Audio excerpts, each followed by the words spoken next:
And some people have found a coffee, that rare commodity. Well done. Got a prize for that, and a coffee. Okay. Shall we make a start? Good morning, everybody. Welcome, Minister, ladies and gentlemen, to the Netherlands-British Chambers of Commerce Frontrunners Breakfast, where business unites in an ambitious pledges that we are going to turn into concrete goals. I'm Siobhan Haviland. I'm the Director General of the British Chambers of Commerce, and I'm going to be your moderator for today. Thank you to Lina and the team at the Netherlands British Chambers of Commerce for having us all today. And thank you to our partners, PwC and Clifford Chance. Last year in Glasgow, we organised this event as a dinner. I hope many of you were there, focusing on a green future, because we owe that to future generations, but of course, a healthy planet means a healthy economy, as we know. This breakfast is all about the importance of business uniting to make this COP a success and looking forward to where we want to go from here. Today, we're going to discuss what's key for a successful COP27 and how we can expand our reach. There will be photos and so on taken during the day, during the morning, so please let us know if you don't want to be in any of them. We are going to have some speakers, then we're going to have some group workings. Yes, you are going to have to do some work today, so keep going with the coffee. We've got a lot to cover, so I'll get us started straight away.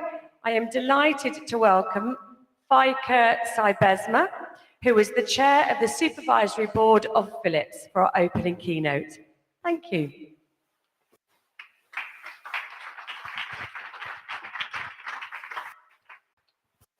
Thank you.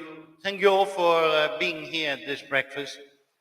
What do we need to do at this COP to make it a success? That is what this breakfast is about.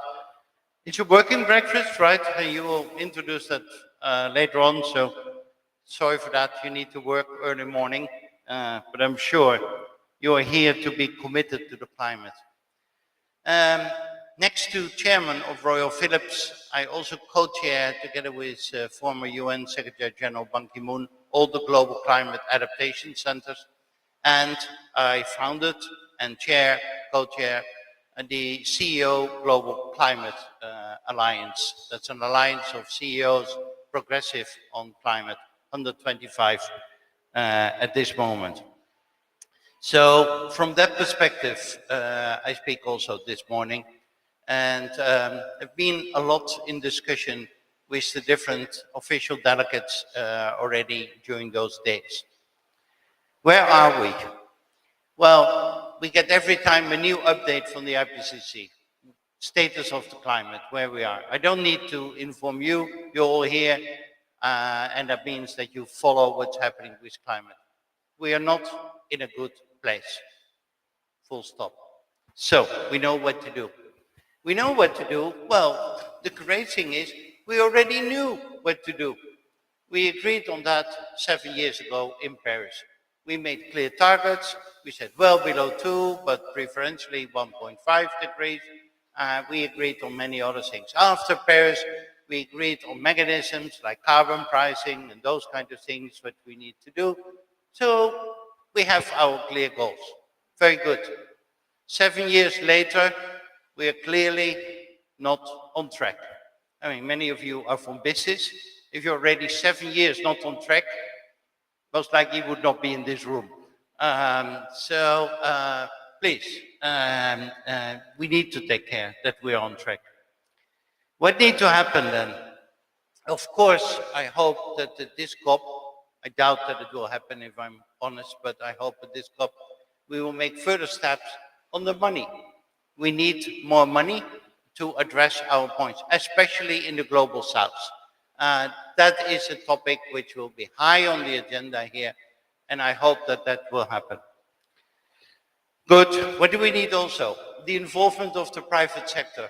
I spoke during those days and said, why is the private sector here? And I will say a few more words about that.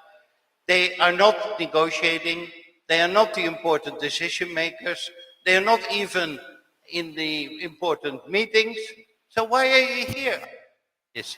You have no role. No, that is not true. You have a very, very clear role. Because at the end of the day, 80% of all global financials have to come from business and not from the public sector. At the end of the day, the governmental buildings are not the bigger emitters. Business are the bigger emitters. So it has to come from us, business. And the other thing, what you are doing, you are being watched also by politicians. And we have some representatives from the government of the Netherlands, and I know many politicians. Politicians look to their share price. You know their share price, right? For politicians. That is how much they are loved by their voters. That is their share price. And the voters also are, of course, looking to the jobs and the economy. So if you from business raise your voice that if we don't take action, the economy will go further down. Instead of when we take action, we will hurt ourselves. No, the opposite is there. If you raise that voice, that will help, of course, politicians to take the right actions for their voters. That is very important. So therefore, your role here is critical. What is critical also, of course, is that we address not only mitigation, but also adaptation. Okay, I'm co-chair of the Global Adaptation Centers, but let me quote Macky Sall, the chairman of the African Union. We Africans, and he could add to that also Pakistan, Bangladesh, etc. We Africans suffer the most of climate change already today. We Africans cost the least, and we Africans hope that you do care. The last sentence is very interesting. We hope that you do care. There is a hope, but there's not 100% conviction that that will happen soon. And of course, the West is supporting the Global South, but I think we need to support the Global South even more. What can we do as business then? Raise our voice, be here, show that we want it, show to the politicians that they need to take actions, otherwise we come into further problems. Show the way in our own operations. And many companies are doing that. We have this group of 125 global leading companies, with many here in the room, of course, Philips, Coca-Cola, DSM, Unilever, many other companies, Novozymes. I see many companies who are a member of that. And that's good. By the way, small joke. I discussed with Shukri, the head of the COP, our group of 125, and he was so impressed by everything that I've achieved with that group. He said, Mr. Siebesma, it is so astonishing what you did, and I'm so grateful. 125,000 leading multinational companies who are here in your alliance. I said, no, sir, sorry. With 125, I meant 125. And he said, oh, I immediately thought 125,000. I said, no, that's a little bit complicated alliance to lead, but 125, they're very big companies, by the way, biggest companies in the world. So this is important. He said, yeah. 125, right? I said, yeah. Okay, explain to me again why you're so enthusiastic, Mr. Siebesma. Okay. Thanks for putting me with my feet on the ground again. But to a certain degree, I felt he's right. We need with much more business. So one other thing you can do is share the examples of your companies to other companies, inspire them, show what you can do. And I'm chairman of Royal Philips, like Philips is doing. Of course, Philips is focused fully on healthcare and health technology at this moment. A lot of machines to help us when we are ill, whether it is CT scans or MRI or ventilators or monitors or whatsoever. They put a lot of new electronics into that to work on energy savings. And since healthcare is 4% of our global emissions, that can help a lot. A lot on circularity, where all we can work on. Imagine all those big machines which will be destroyed later on. No, they should be reused. If you reuse materials, you need to think at the design moment, how you design it, that you can use it, and it's not too costly to take the products out again. Or even different business models, service models. Why should you own all equipment? Why can you not lease it, rent it, or partly use it, and it remains the responsibility of the selling party or the designer or the manufacturer who takes it back later on and reuse it. It's also, Philips is doing that as well. Commit yourself to targets. I mean, it starts that you define your emissions, then that you measure those, then that you report on those, then that you set targets to reduce, and then that you really reduce, with examples I gave. Those targets should be anchored in SBTi especially. If you want to be a member, and those who are not a member yet of the Alliance, if you want to be a member, you need to adhere to the SBTi targets. And that is important. It's a methodology, and many of us can help you if you are not that advanced. I hope that here at the COP, governments will really take this issue all a step forward. To be honest, I have a doubt. I made this joke a little bit before. I think it was a Russian president who was ever interviewed what he thought about Russia, not the current one. And that counts maybe with the COP also. The question was, could you summarize how your country is doing? And before he started with a long speech, the reporter BBC said, oh, maybe in one word, you understand. He said, oh, good. Okay, and the reporter thought that's maybe a little bit short. And so you can add some more words if you want. You can make it 2 words if you want. Okay, not good. And that maybe counts a little bit for the COP also. I mean, to one extent it's good, to one extent not.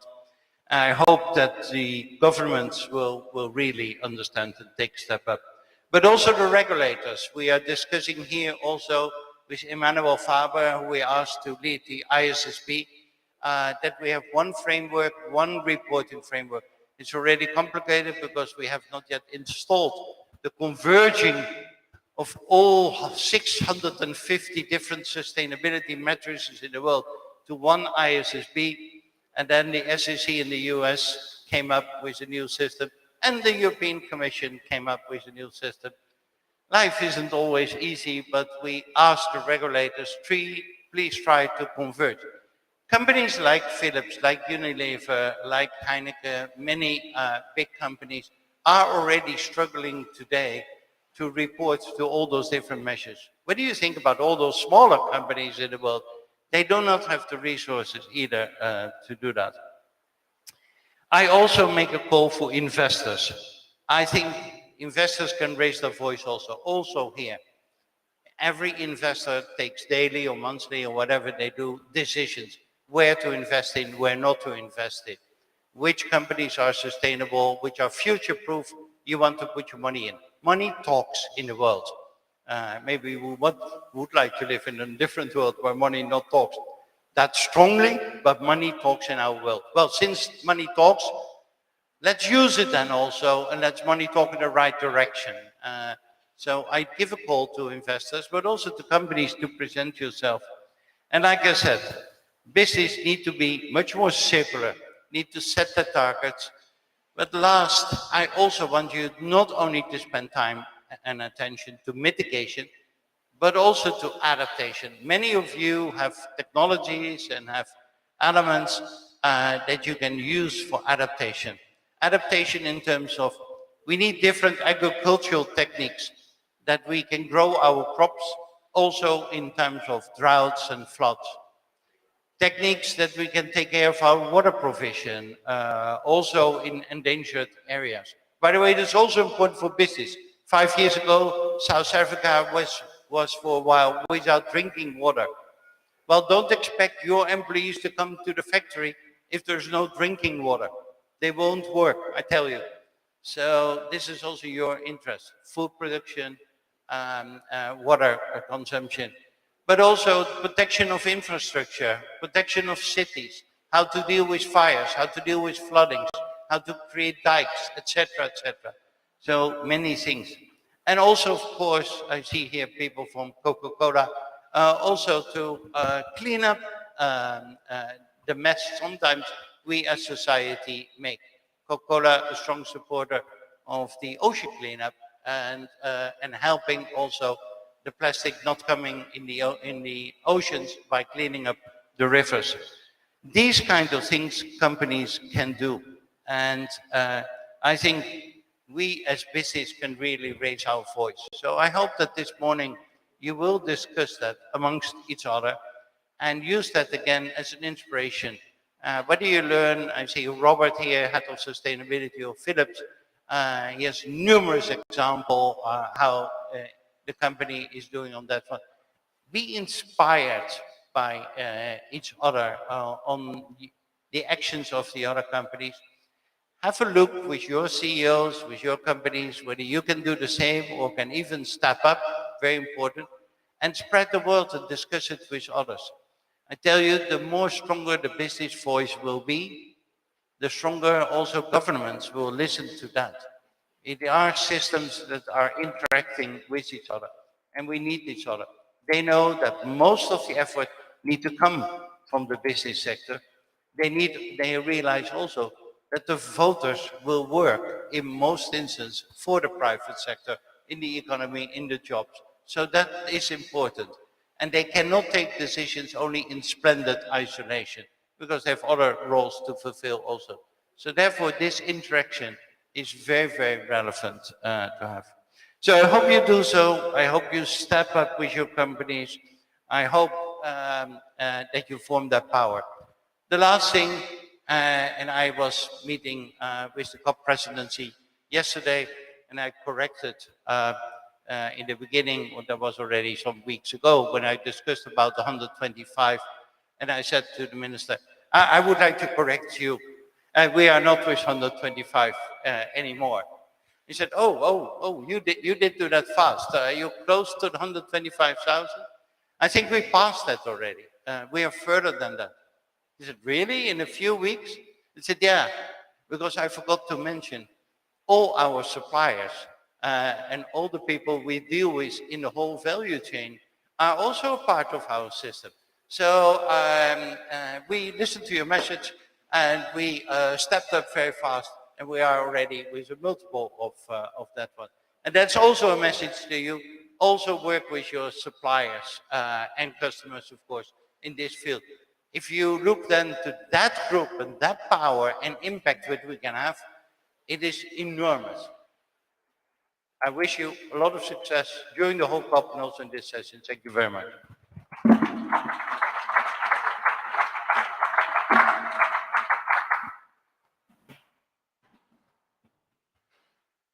Thank you, Michael. I think a real call to action there to step up for business. It's interesting because when we talk to our members as the Chambers of Commerce across the world, the vast majority of our members, like the vast majority of businesses, are small and medium-sized enterprises. And we indeed talk to them about the business case for the development of green products and services. There is a huge market opportunity, back to our money talks in the right direction point.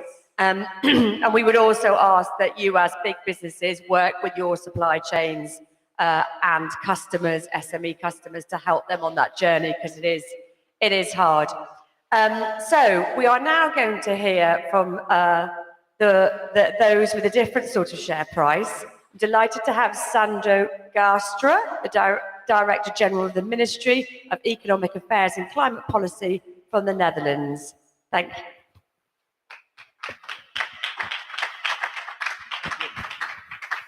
Thank you very much. Good morning, ladies and honored to be here and share views with you on the topic Feike so eloquently just introduced.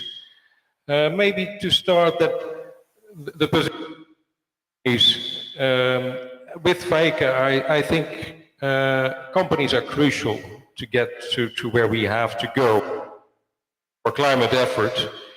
Not only to reduce their own emissions, but also we all need. I believe I have a small sound problem, but hopefully you all can understand me. and different shareholders.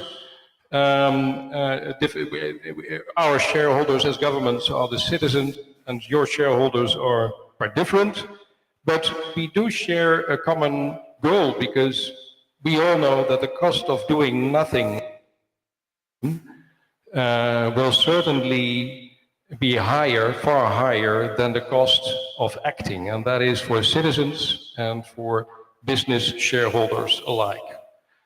COP27 takes place at a time when scientific reports have shown that the urgency to address climate change has never been this large. According to the UNEP emissions gap report released last month, we can all see that we are far away from track. We are not up to the 1.5 we want to go. The COP in Glasgow was a success in our opinion, but since then the international cooperation has been under pressure due to the crisis around Ukraine, and this does not make multilateral cooperation any easier. For the Netherlands, this COP is an important COP for roughly two reasons. First of all, we have to send a clear signal that we still are aiming for the 1.5-degree goal. And, as Feike already mentioned, very importantly, we need to show solidarity with developing countries. I will briefly touch upon those priorities for the Netherlands as part of the EU for this COP, also following the first international climate strategy that our new cabinet, our new ministers has put out. For mitigation, I already said the 1.5 degrees goal is key.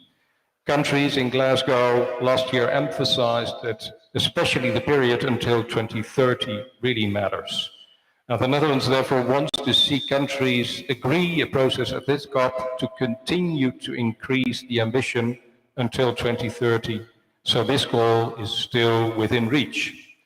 And in this process, not only for governments, there also should be a place at the table for scientists, for companies like you and other non-state actors. They are really important for implementation and put pressure on us, on the governments. As you probably are aware, we are raising our target after Glasgow to 55 reduction in 2030, together with our partners in the EU. But we aim for a higher target, minus 60%, to be certain that we will not undershoot. And we are in Europe currently finalizing the so-called Fit for 55 package. I learned that there was good news coming out of the European Parliament last evening, where there was a decision on the ESR package. So we're moving swiftly to implement our NDC as Europe. But that is not enough. Counting the world, the contribution of the EU is not enough. We need other major economies and the G20 to follow suit. And we've seen some positive developments with recent NDC updates coming from Australia and India, but more needs to be done. And for adaptation, Feike already touched on that subject as well. We would like to see more countries make national adaptation plans. The Netherlands supports countries in doing so with knowledge and capacity. And these plans should also be better integrated in the budgetary process of countries to ensure adaptation is at the heart of economic planning. Loss and damage will be an important topic on the agenda these days. And for developing countries, this is a key priority. As climate damages rapidly increase, they are asking countries for a solution. For the Netherlands, it's important that we show solidarity with developing countries, and we therefore are called on the EU to engage actively in this discussion, and that discussion has started now in this COP.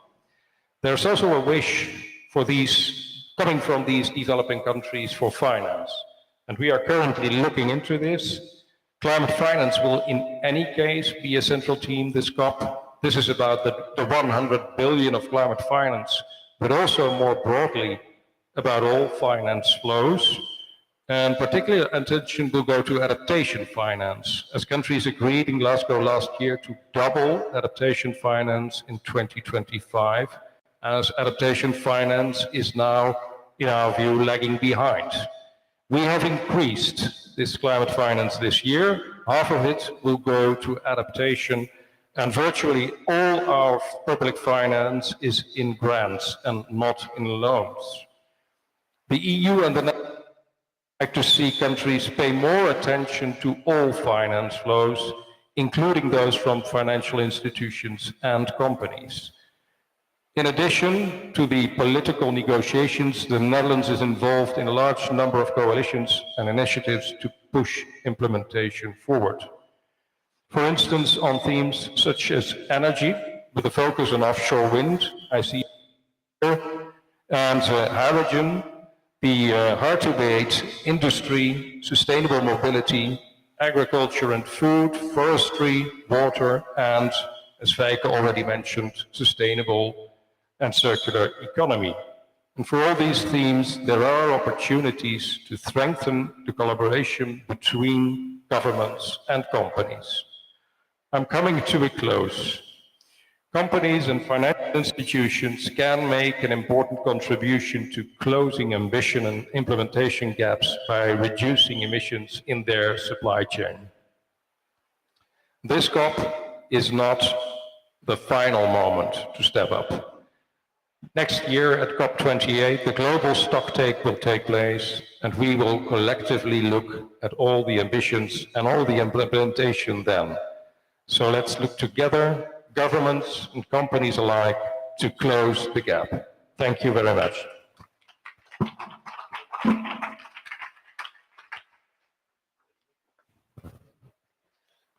Thank you so much. Well, I think we've had some great inspiration this morning, so it's time for you all to do some further inspiration. I was going to call it work, but of course it's not, because we're here at COP. So we have 20 minutes for group discussions. We have 5 group leaders. Where are our group leaders?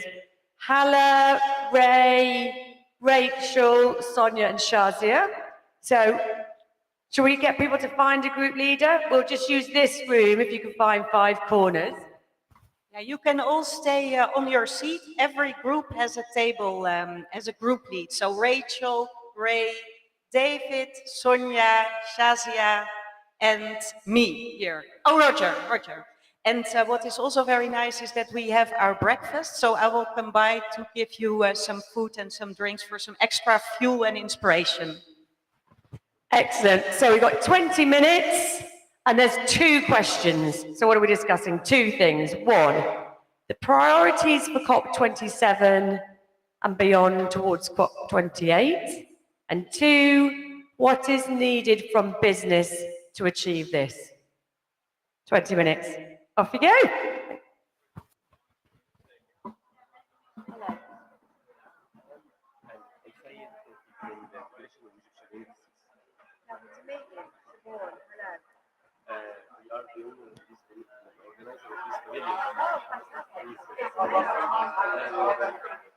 We organized today the biggest dinner today.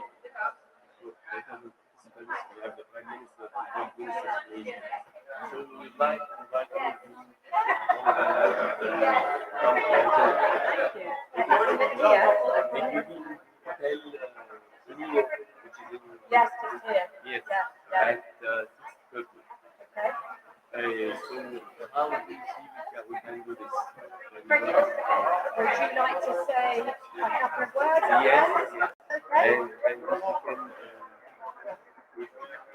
if we can, everyone just leave with car and we will make the registration.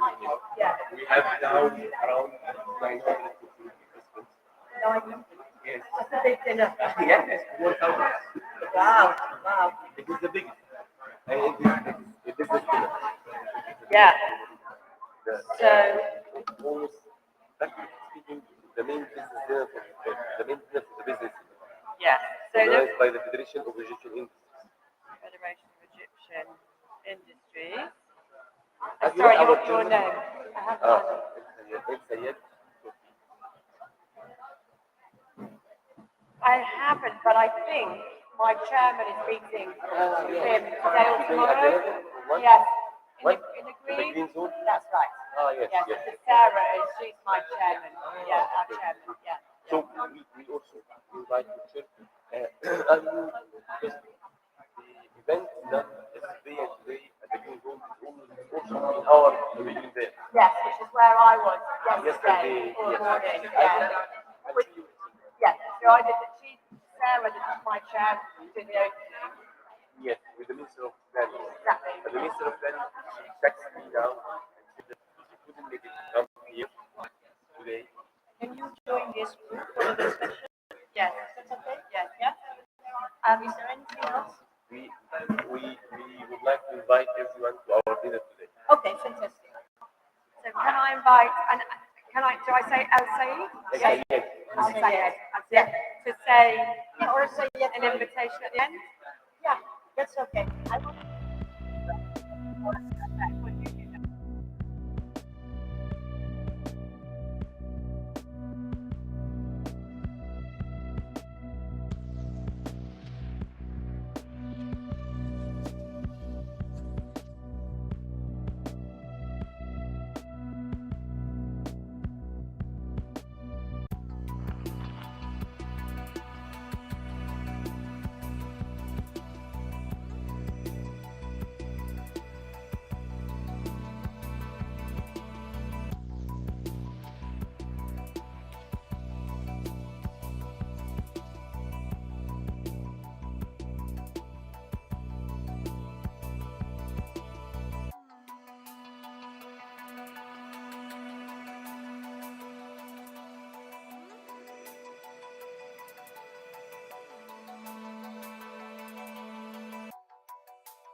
And we really want to hear from you all. Could I ask you to wrap up? Thank you. Brilliant. Right. Do you want to just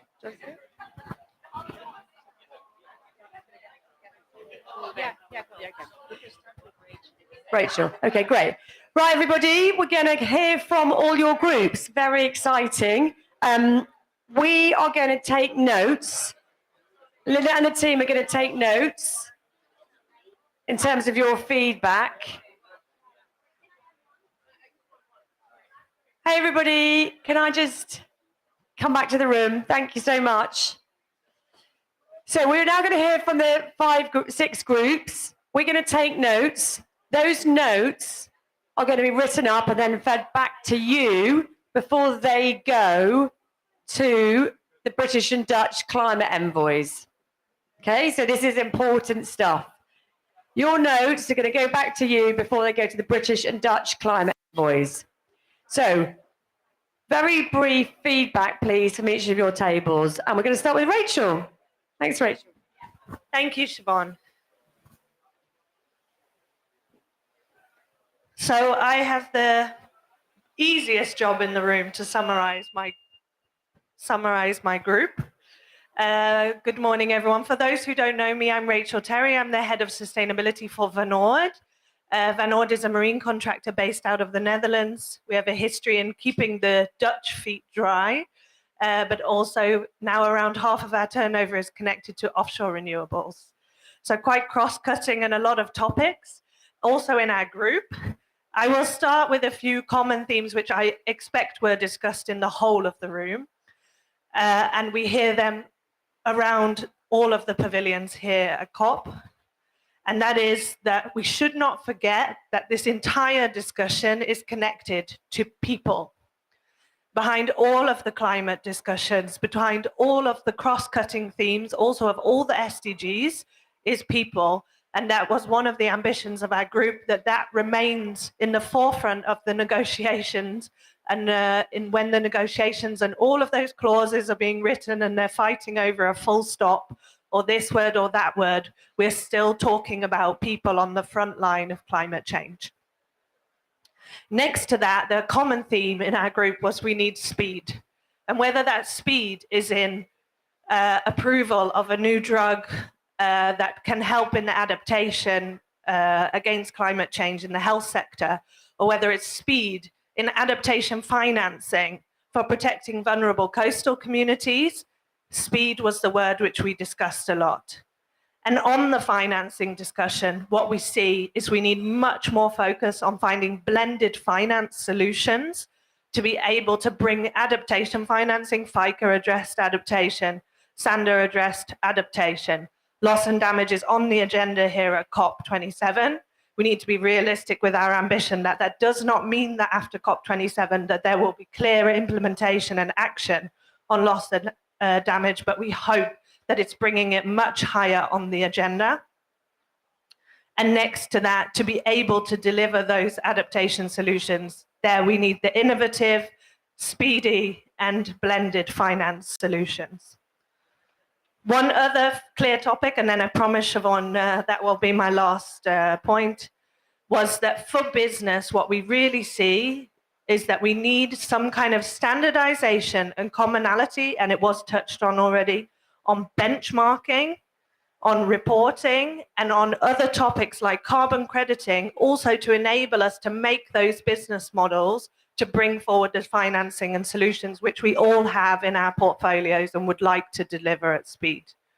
And the benchmarking is not just for us, but also for our supply chains. We had a very profound discussion in our group on if you've got a group of people in your organization, and probably we all have, working on keeping up with the bureaucracy and the reporting around sustainability, those people are not working on delivering solutions. And that's what we should be working on delivering. So thank you very much. Thank you, Rachel. David, I believe you're on next. Come on up. And following David, we're going to have Hala after. Going to have two together. Excellent. Thank you. Thank you. Hi, everyone. Sorry, made my way through the maze successfully. Good start. My name is David Allfrey. I'm with Clifford Chance. I'm a lawyer in our London office. I won't repeat anything that Rachel said. I think it's very well summarized there, so thank you, Rachel. But I will try to add from our discussions some of the very interesting points, actually, that came up through our discussions there. So, to start with, we were actually talking about where supply chains meet loss and damage, meet just transition. And I think the challenge there really was summarized quite well in an example that was referred to as green tech equity. And the conversation went from there to saying we should be looking to rely on the Western and developed countries to actually be able to invest in this technology, to provide this technology, possibly even on a grant-based basis to some of the other jurisdictions who require this support. However, this cannot be done in isolation, and it needs to have guardrails that protect the use of some of these technologies. And this is particularly important if we are going to extend this from public spending into the businesses who control and own some of these patents, control these technologies, and are looking, of course, to be competitive in these environments, but also in doing so, ensure that their products are not being either misused or the components of their products are not being misused or mislabeled, which comes to the labeling concern. And I think this is something that we are seeing a lot of jurisdiction by jurisdiction, and something that would be beneficial, again, to have that support around to ensure that these labels are being correctly branded, correctly licensed out as well. The one other point that I think is really important, and this was touched on from the context of regulation and also in terms of supply chain, which is that there is a call for greater regulation from the private sector. There are industry bodies that are very actively engaged, and there is a voice of encouragement to all the policymakers to please engage with these corporations. In particular, one point that was really saliently made, I think, was the fact that member states currently are thinking about their jurisdictions, but businesses are operating at a regional and at a global level. And it's really important for the jurisdictional laws and policies to actually be structured in a way that allows the businesses globally to operate at a very functional level. Not an easy task, of course, but it sort of speaks to the scope 1 of a country versus the scopes 1, 2, and 3 for the various jurisdictions. I'm going to pause there because I appreciate there are a few more points to be made, and like I said, Rachel's already made a good number of them already, so thank you very much. Thank you. Thank you. Hala, Ray, over to you two. Who's going to come on after Hala? They need to be ready. Good morning, everyone. I'm Hala. I'm the CEO of the B team. We are going to do it as women do it. Co-report out here, 2 women working together. This is our representation of radical collaboration. And while we may not have used that word in our group, I think we were all in one way or another calling for more collaboration between business and government. And so I'll start with what I'm taking advantage of speaking on behalf of the group. I think the single most important outcome from this COP is that 1.5 stays alive, so that we will all stay alive, or at least the young people in our group. We had many of them. And that is the most important immediate, and business has a real role in getting behind that, because there is real pushback, because there's probably an overshoot because of our energy crisis.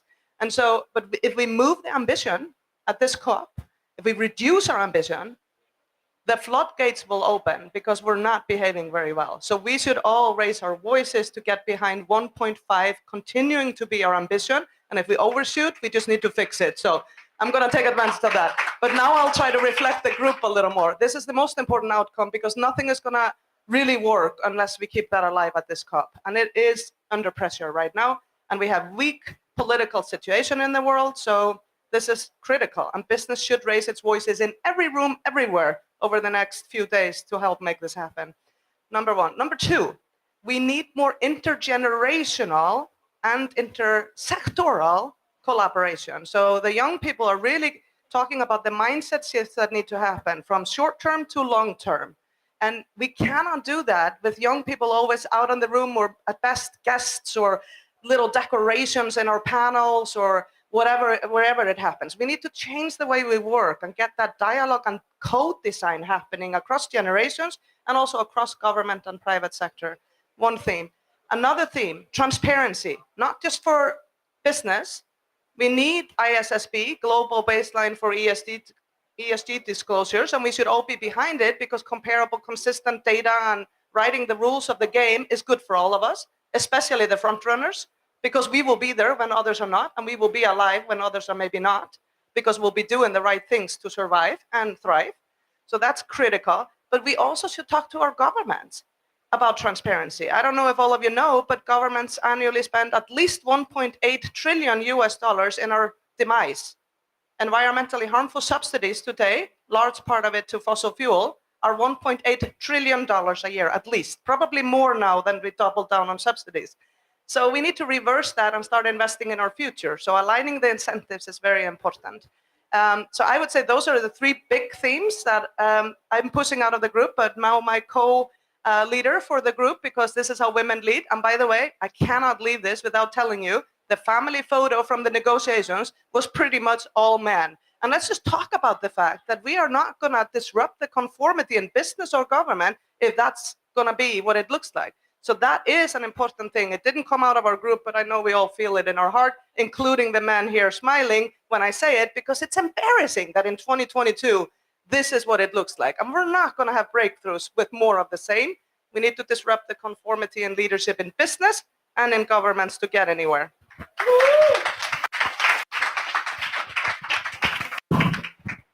What can I, it's hard to say anything except I completely agree and hear, well said. Those were definitely some of the main themes from our session. Very clear focus on intergenerational justice and the importance of the youth voice, which I think we'd all agree with, but also the people theme that came out of the earlier panel. And what we didn't discuss in our panel, but which I think was a theme which is really important, is the concept of just transition. So there was a lot of discussion about the importance of targets and the science and the climate statistics. But as someone said at the opening, people are at the heart of this. So it's combining the two agendas to make sure that the transition leaves nobody behind, and that in the transition in and out, we're very conscious of the impacts on people and societies. And this requires collaboration and coordination, not just within individual states, but between states. And I think this was a theme that did very much resonate with short-term politics at the domestic level, and a lack of guidance for business as to what they can do and contribute. And we achieve that when there's international coordination and collaboration, and that's nowhere more needed than in this north-south relationship and how that's going to work, because that can't be done. It's being done to some extent on bilateral levels, but that really needs international coordination. Thank you.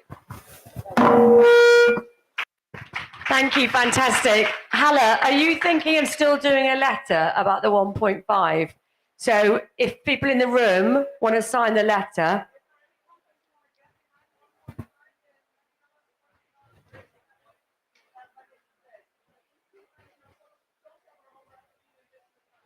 so over at the We Mean Business Pavilion, if you want to sign the letter supporting 1.5, the chambers are doing it. Let's all get behind it. Right.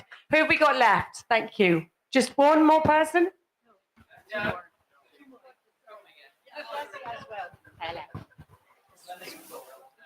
Sure. Good morning, all. I'm Sonia Kamaya. I'm the head of sustainability at Heineken, and delighted to be part of this conversation this morning. I'm not going to repeat what everyone said. Just for Hala, 1.5 Alive is huge, and we want to see real things behind it. NDCs with the right emission reduction trajectory to help us make that. We want to be super specific about what that means. And the second is also investment. We need that 100 billion, and it needs to be flowing towards adaptation, mitigation, and just transition. That's absolutely clear. A lot of the conversations I'm not going to repeat, which we had in our team, but one theme that hasn't come out that we talked about is about reskilling for the green revolution. We really need to think about how we build the right capabilities across different sectors, within businesses, within government, frankly, to really drive the change as well. There was a lot of conversation on our table about the energy transition and how there are a lot of solutions that are there, but it needs the right enabling mechanisms. It needs regulation, it needs policy. We've got the capital.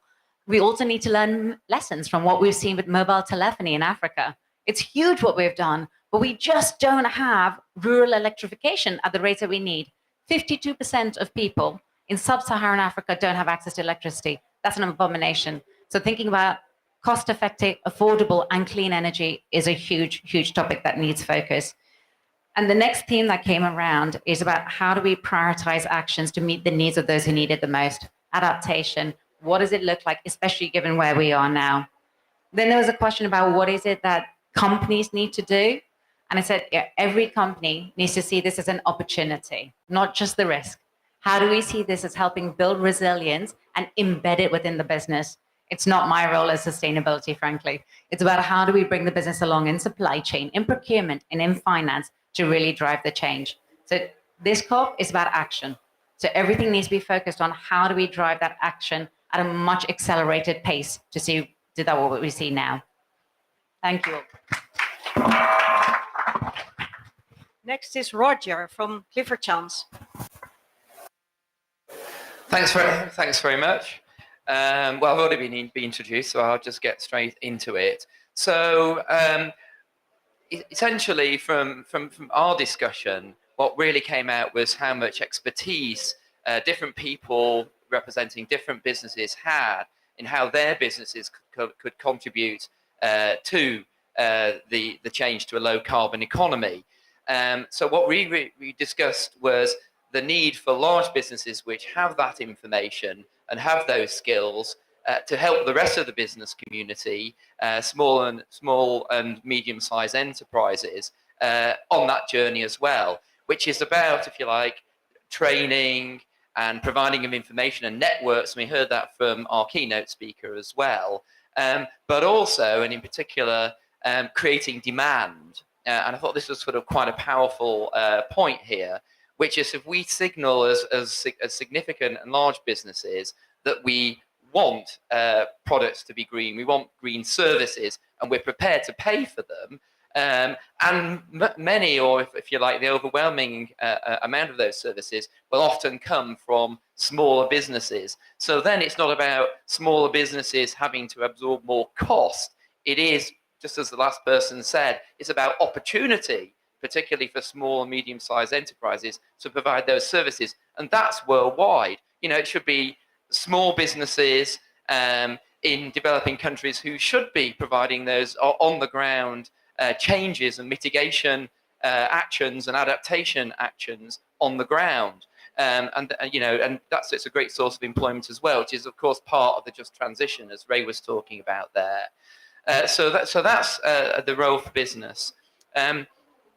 We also talked about, in terms of what we need from the COP and what we need signaling from, at least from governments, is that when well, first of all, it is financing. So we talked, for instance, about the incredibly small amounts of money that are going into coastal protection, and that needs to be increased. But one of the things that we were told that really struck me was still most of the tenders for coastal protection really go on cost. So essentially what we end up with is vast amounts of concrete, which of course is a good way to increase emissions, being poured in order to protect from coastal erosion, and a lack of willingness or ability, certainly for developing country and SIDS, to pay for coastal protection, which involves, for instance, nature-based solutions, mangroves, etc., which is far better, far lower carbon. But without the money, we can't do it. Without, if you like, the support from developed countries and standards for financing to make sure it's supported, so the best solution can be adopted, not just the cheapest solution in those circumstances. I've been told to stop there. We had more. Thank you, we do. Apologies, we have to move, your room needs to be used. So sorry for the last group, but we will capture your thoughts, and I'm going to hand over to our closer, Nigel. Thank you. Hello, thank you very much. Well, what a fantastic discussion. Some really, really interesting things coming out. It always strikes me that it is the conference of the parties.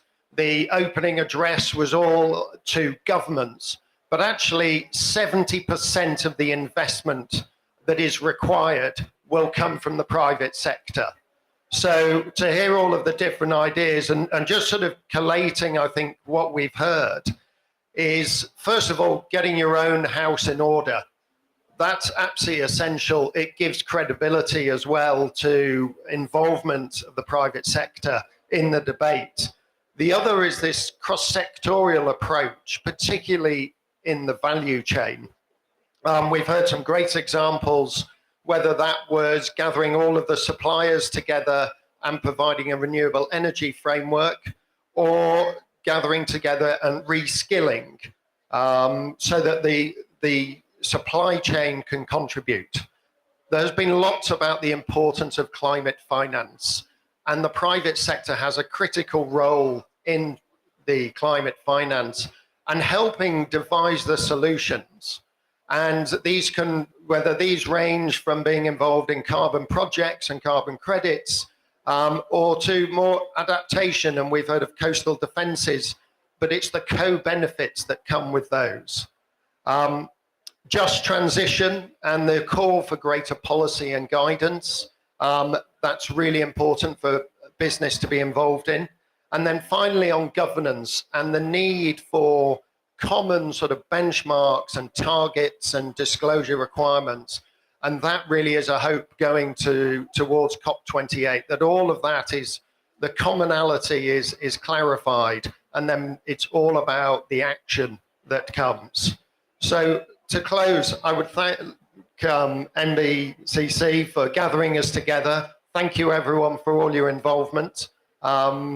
It's been a really interesting discussion. Thank you. Thank you, Nigel. And Shazia from Unilever, thank you for your team input. We'll pick that up. We'll get everyone's input. We'll feed it back to you before it goes to the climate envoys. Before you go, we'd love a group photo. So if you could all come to the front, and a quick word from our hosts. Everybody come to the front for the group pictures. And while you are all coming here for the photo, I would like to thank Sayed from the Federation of Egyptian Industries, who made every effort to get us here. So please, a big applause for Sayed.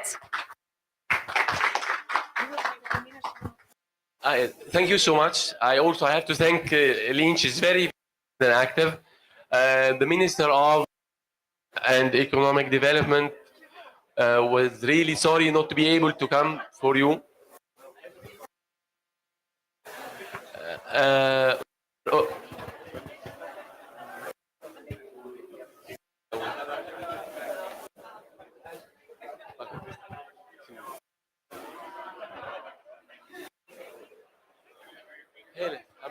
كويسة. أهلا بيكي. أنا من يونيليفر إحنا in the front. من يونيليفر. سيد come. But I